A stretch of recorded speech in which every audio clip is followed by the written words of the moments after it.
Welcome back to Sip and Talk, everyone. Hey there. We've gotten a ton of listener feedback lately. Seems like you're really keen for us to dig into current events. Yeah, less fun facts, more.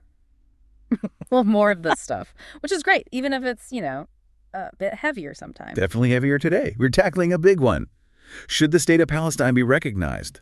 Why are so many countries doing it now? And crucially, how does China's very vocal stance on this lead to these pretty intense accusations of hypocrisy? Right. So that's our mission for this Sip and Talk. Unpack the recognition question, the conditions, the politics, and that whole China debate. Let's get into it. Okay, so first off, this idea of a Palestinian state, it's not exactly brand new, is it? Not at all. The PLO declared statehood way back in 1988. But what is new is this, massive wave of countries signing on recently.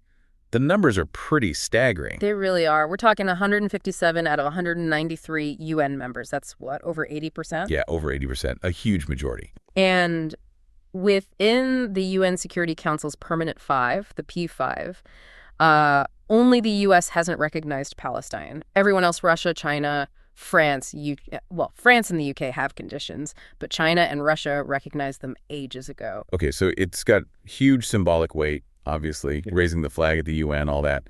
But what does it mean practically, legally? That's where it gets really interesting, I think. Recognition gives Palestine actual standing in international law, meaning they become eligible to join key international bodies. The big one here is the International Criminal Court, the ICC. Ah, okay, so that's about accountability. Exactly. It opens the door to pursue legal accountability for the Israeli occupation, especially regarding those settlements in the West Bank. Right, I remember the ICJ ruling on that. Yep, the International Court of Justice ruled in 2024 that those settlements are illegal under international law. So ICC membership gives them a potential venue to act on that. Gotcha. So it shifts things from just a moral argument to a potential legal one? Precisely. And then there's the humanitarian angle, which is impossible to ignore right now. Yeah. With the estimates of deaths in Gaza being so high, 55,000 to 65,000 cited. For many nations, recognition is also just a moral response, a way to say, we see this suffering and maybe empower a future Palestinian authority that isn't Hamas. Okay, that makes sense. But if the support is that overwhelming, why are major players like the U.S., Germany, Italy, Japan, why are they holding back? Well, their arguments generally fall into two main categories. First, there's what some call the premature baby critique. Premature baby? Yeah, the idea that Palestine doesn't currently meet the basic requirements for statehood. It doesn't have clearly defined secure borders. And critically, there's no single unified government. Right, because you've got Hamas running Gaza and Fatah, the Palestinian Authority, running parts of the West Bank. Exactly. So the argument is recognizing it now might actually lock in that division instead of creating a functioning unified state. Can a state really work if its territories are controlled by groups that are fundamentally opposed? That's a tough question. Makes actual sovereignty seem, almost impossible under current conditions. It's a huge hurdle. Then the second argument, pushed hard by Israel and its allies, is the rewarding terror point. This relates to October 7th and the hostages. Directly. The argument is that recognizing Palestine while Hamas still holds hostages, estimates are around 48 people, essentially rewards the attacks of October 7th. Okay. And that validating violence like that could set a dangerous precedent globally, encourage other groups to use similar tactics. And we see that reflected in the positions of countries like the UK and France, right? They've hinted at recognition, but with strings attached. Big strings. They've basically said, yes, maybe recognition, but only if it happens completely without Hamas being involved in the government. Conditionality is key for them. Okay, so that sets the stage. Now let's pivot to China, because they're not holding back at all, are they? Not even slightly. China recognized Palestine way back in '88. They're very vocal supporters of the two-state solution based on the 1967 borders. Meaning West Bank, Gaza, and East Jerusalem is the capital for Palestine. That's their official line, yes. And they've been very active recently, condemning Israeli actions like that school airstrike earlier this year. And offering aid, too, I saw. Yep, substantial aid. Pledged $50 million through UNRWA, that's the UN Agency for Palestinian Refugees. They're really positioning themselves as champions of international law, calling for equal security rights for Israelis and Palestinians. Okay, but that's strong stance. That's exactly what's drawing fire, right? This is where the whole hypocrisy thing comes in. This is exactly it. The criticism, especially from Israel and some Western analysts, is sharp. It boils down to that analogy you sometimes hear. China acting like a robber, teaching others not to rob. Wow, okay. That's blunt. It is. The core accusation is selective morality. How can China criticize Israel so harshly for, say, human rights abuses or collective punishment when critics see major inconsistencies in China's own actions and policies? Right. Is it genuine principle or is it just geopolitics? Yeah. Trying to counter U.S. influence, maybe.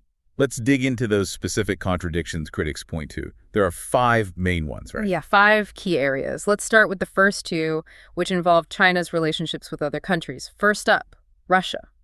Okay. How does Russia fit into the Palestine issue? Well, the critique is this.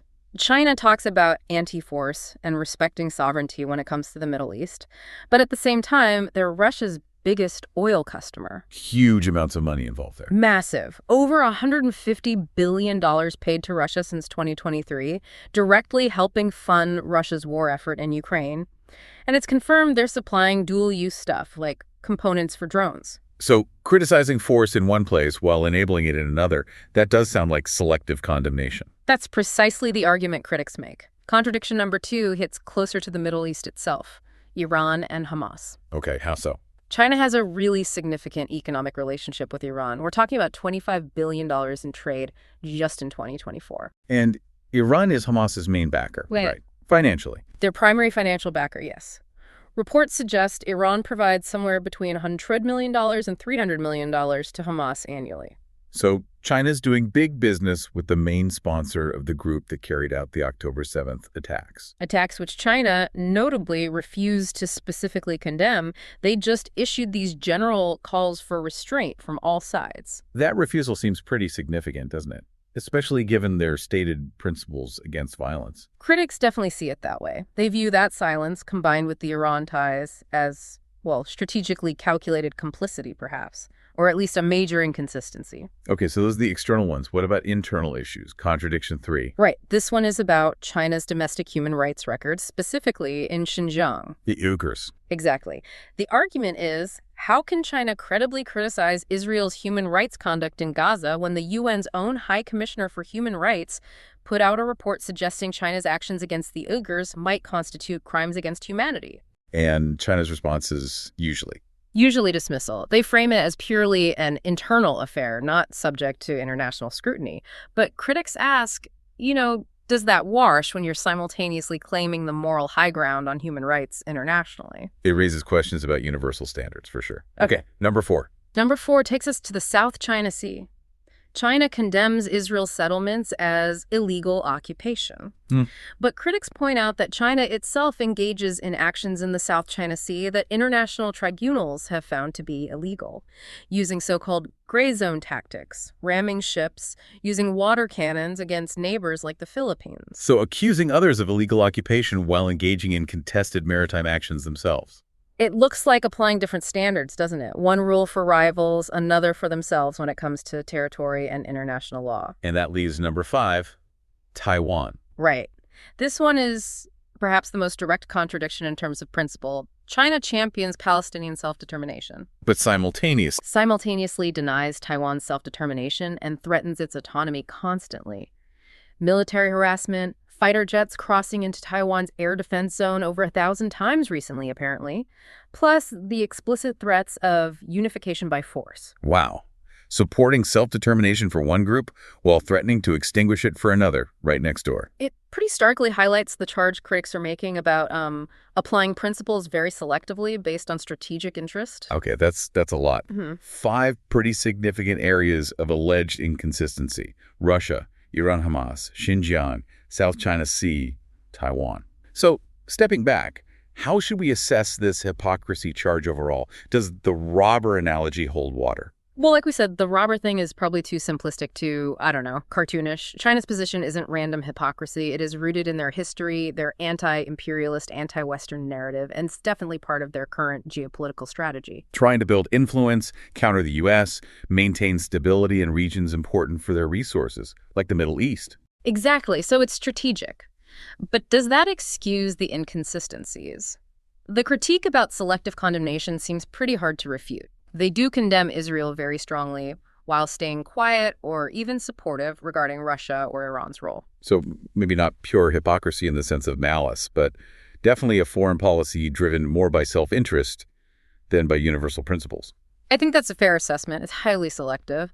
And, this actually brings us back around to the original question. What does international recognition do anyway? If 157 countries say, yes, Palestine is a state, does it change reality? Right. Does a vote at the UN actually create sovereignty on the ground? Often, sadly, no. Recognition is symbolically powerful, yes.